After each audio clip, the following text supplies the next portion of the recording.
그러니까 저게 북한에서 떠나서 와서 청와대를 다 찍고 돌아가던 길에 저렇게 떨어진 거 아닙니까? 네. 저거보다 조금 더 큰 것도 수백 대가 있는데 만약 나쁜 마음을 먹고 저는 어떤 생각이 드는가 하면요. 청와대를 불바다로 만들겠다고 쟤네들이 이야기를 한 적들이 있어요. 많이 얘기했죠. 많이 얘기했잖아요. 저는 그게 불가능하다고 생각을 했었는데 저걸 보니까 전혀 불가능한 것이 아니에요.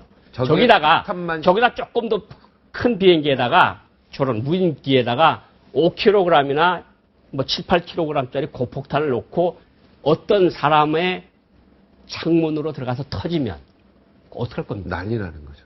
대한민국 청와대에 들어가서 사무실에 가서 터진다. 근데 그게 왜 어떻게 왔는지도 몰라요, 우리는. 이런 일이 있을까봐 우리가 지금 우려하는 거고 국민들이 우려하는 건데 사실은 정상적인 국가라고 하면 북한이 저런 짓을 못해요. 그리고 김정은이가 정상적인 지도자라고 그러면 야 그런 건 무모하니까 한국이 어떻게 대응할지도 모르니까 하지 말라 그랬을 거예요.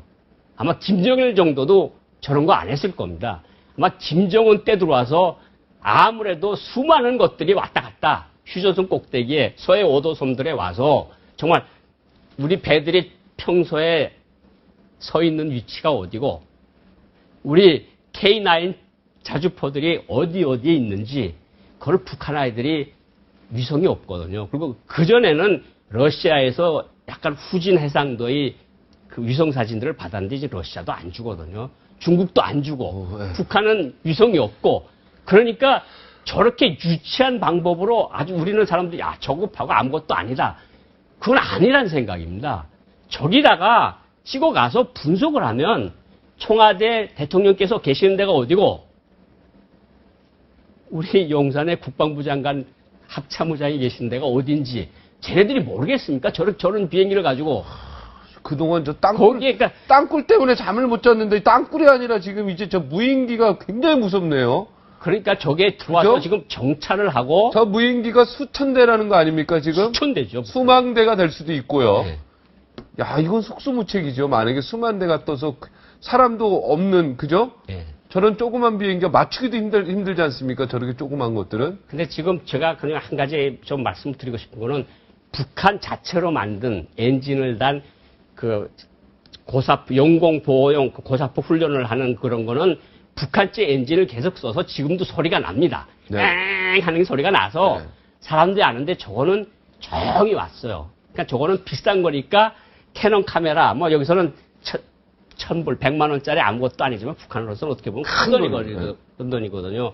그리고 저 안에 전자기 회로가 들어가 있고 그리고 저기 만약 무기를 설치했으면 무기값이 들어갈 거고 엔진이 일제 엔진이에요. 네. 그러니까 그거는 그런 비행기는 수만 대가 되지는 않을 거다. 그러니까 그게까지 좀 걱정은 안 하셔도 될 것 같고요. 네. 그렇지만 어쨌든 어떤 무모한 지도자가 결정을 내려서 서울 한복판을 휘젓고 서울 하늘을 휘젓고 돌아다니는 이 자체의 문제성이 있다 이렇게 생각을 하는 거죠. 문제성이 있는 정도가 아니죠. 네. 아까 말했듯이 거꾸로 우리가 평양에 우리 무인기를 뜨려서 만약에 우리가 정찰 활동을 했다면 북한이 금방 이거는 우리에 대한 침공이라고 그대로 했다고 폭발을 했을 거라고 했지 않습니까? 네. 그 우리는 지금 가만히 있는 게 우리가 굉장히 잘못된 지금 대응을 하고 있다는 생각이 드는데 네. 우리도 그럼 뭔가 좀 뭐 어떻게 해야 됩니까 우리? 우리는 지금 국방부에서 대책을 세우고 있는데 정말 저렇게 운이 좋아서 정말 저 사람들이 비행기가 가다 떨어졌어요. 2대씩이나. 그러니까 원래 그냥 가는 거죠 저쪽으로. 그렇지 않으면 가는 건데 어떤 나라의 회로판을 잘못 쓴 건지 뭐 엔진이 잘못됐는지 어쨌든 떨어졌지 않습니까? 기름이 떨어진 거 아닌가. 네. 우리가 괜히 호들갑을 떨 필요도 없고 일단 북한 정권의 지도자의 무모성을 알고 저런 공격도 있을 수 있겠구나. 그러니까 우리가 지금 국방부에서 대책을 세우고 있는 것도 그 대책을 세우면 되는 거죠. 그러니까 너무 이렇게 걱정할 필요는 없지만 어쨌든 북한 사람들이 저렇게 무모한 짓을 할 수도 있겠구나 하는 건 경각심을 높여야 되겠죠. 네. 이게 지금 무인기에 대한, 그 북한이 갖고 있는 무인기에 대한 내용이죠, 지금 이게. 예, 북한이 가지고 있는 무인기에 대한 건데, 저거는 제일 마지막에 있는 이거 폭탄 실을 수 있는 아까 거요? 화면에 퍼레이드 할 나온 때 나갔던 그거고, 네. 저거는 레이더랑 잡히고 저걸 쏘면, 네. 저거는 폭탄이 1톤이든 500kg이 있으니까 이건 전쟁입니다. 그러니까 이건 전쟁이고. 예. 근데 요런 것들이 들어와서 저 조그만 것들 뭐 프라체나 뭐 레이나 이런 방연 1, 2 같은 것들이 들어와서 소형 폭탄을 달고 어떤 사람을 가서 저격을 하려고 할 때, 암살을 하려고 할 때 그런 건 정말 문제가 많고 네. 이것들이 지금 휴전선이나 NLL이나 이런 데를 돌고 솔직히 얼마나 많은 것들이 들어와서 이제까지 왔다 갔다 했는지 솔직히 아무도 모릅니다. 네. 이렇게 떨어졌으니까 아는 거고 정말 뭐 오늘도 뉴스에 좀 나오던데 북한에 어떻게 위성 사진도 없는 사람들이 연평도에 있는 K9 부대를 공격을 했을까?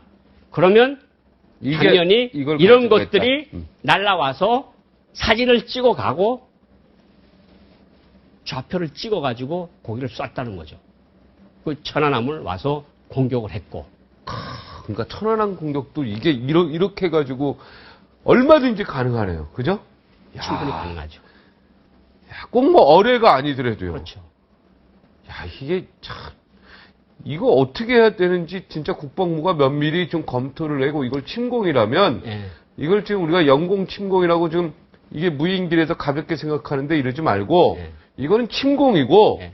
이걸 분명히 해서 유엔에 제재를 한다든가, 예, 강력하게 대응해야 되겠습니다. 그렇죠. 이건 뭐 우리 서울 항공에 대한 분명한 영공 침범입니다. 그죠? 예.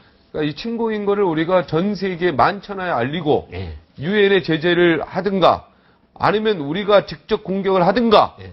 뭘 해야 된다. 아, 공격은 뭐 공격을 하겠습니까? 어쨌든 이거는 아니, 뭐 세계 북한은 공격하는데 왜 우리는 공격 뭐 하겠습니까? 이럽니까, 그럼? 북한이 우리처럼 위성도 없고 그러니까 지금 우리 사람들이 일부 사람들이 침공을 했는데 저렇게 공격. 저급한 거 가지고 찍어가서 고해성다가도 안 나오는 그런 문제의식, 아니한 문제의식, 그런 판단의 문제가 있다는 거고, 그건 이제 대책을 세우면 될 거고, 뭐 다시는 이런 것들이 못 오도록 우리가 입장은 좀 발표할 필요가 있지 않느냐. 그리고 세계 사람들한테 알려야죠. 북한이 이렇게 무모하게 이런 짓을 하고 있다. 이거 굉장히 무모한 짓이죠. 예.